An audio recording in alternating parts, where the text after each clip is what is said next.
Mahalaga ang oras sa pamilya. Pero sa totoo lang, madalas ito na isasantabi dahil sa pagkabisi sa trabaho. Hindi lang ito basta pagtambay.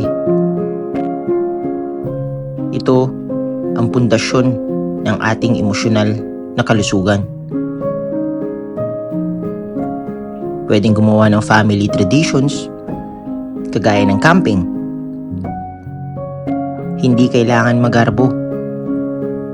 Ang mga simpleng routine ang bumubuo ng core memories.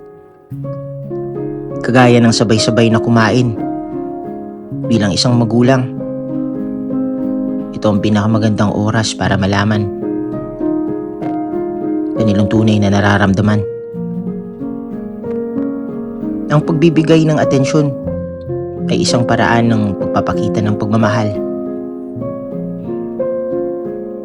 Para sa mga bata at maging sa matatanda, nararamdaman nila ang pagmamahal sa presensya.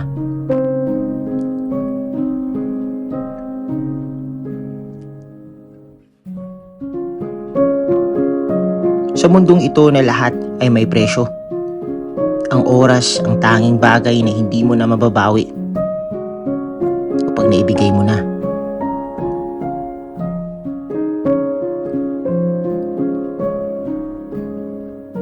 Kaya kapag naglaan ka ng oras sa pamilya, parang sinasabi mo na rin sa kanila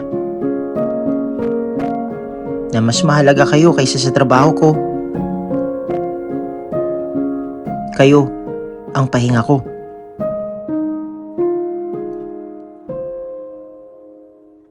Kapag may oras, nakakabuo kayo ng tiwala.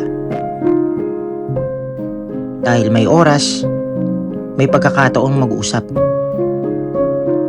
Dahil may pag-uusap, may pagkakaintindihan. Dahil may pagkakaintindihan, mas madaling malagpasan ang kahit anong pagsubok na dadaan.